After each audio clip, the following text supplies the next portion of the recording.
بێگومان وەرگیرانی ژمارەی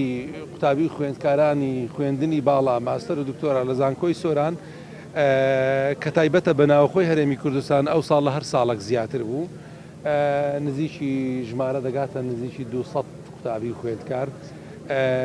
کە ئەوە بۆ زانکۆی سۆران و بۆ تەواوی دەبەرەکە دەستکەوتێکی زانستی تازەیە بە تایبەت کە زۆربەی زۆری پێشکەشکاران یان زۆربەی زۆری وەرگیراوان خەڵکی ئەو دەبەرن خەڵکی ئەو چوار قەزاین زۆر دڵخۆشم بۆی بەڕاستی کە بەشێک زۆر جاریش خەڵکی گوندەکان ڕەنگە بە جۆرێک لە جۆرەکان سەیری بکرێت کە سنتەری شارەکان ڕەنگە زانکۆ و ناوەند و دام و دەستگای معریفی و ئەکادمی هەبن بەڵام پێم وایە دوجار ڕەنگە ئەو هەوڵ و کۆشەی کە لە گوندەکان هەیە ئەو توانا و جهودەی کە لە گوندەکان هەیە لەو گەنجاندا هەم پێم وایە ڕەنگە لە زۆر شوێنتر نەوێت بۆیە من دڵخۆشم بۆی کە 21 کاندید خەڵکی گوندی باڵەچانەوە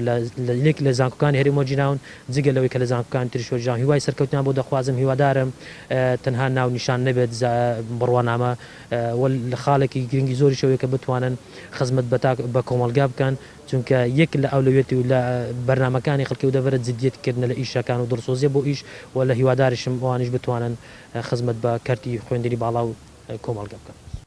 وەکو کاندیدێکی ماستەر لە دەڤەری باڵاشیان بەڕاستی زۆر خۆم بە خۆشحاڵ ئەزانم بەوەی کە ئەنجامی ئەو شەونەخوونی و ئەو مادەبوونی کە ئێمە بینیتمان وەرمان گرتەوە بەڕاستی زۆر خۆشحاڵین بەوەی کە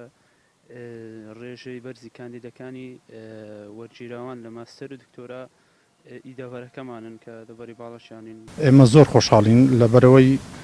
ئەمە دەگەڕێتەوە بۆ بەرزبوونەوەی ئاستی زانستی و ئاستی خوێندەواری لە گوندەکەمان و لە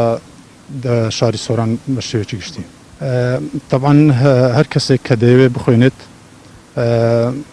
بۆ ئەوەیەتی کە ئاستی زانستی بەرز بێتەوە و ئێمەش هەوڵمان داوە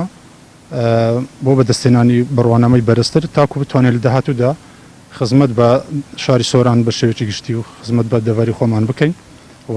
خۆشحاڵین بە دەرچوونی ئەو ڕێژە زۆرە.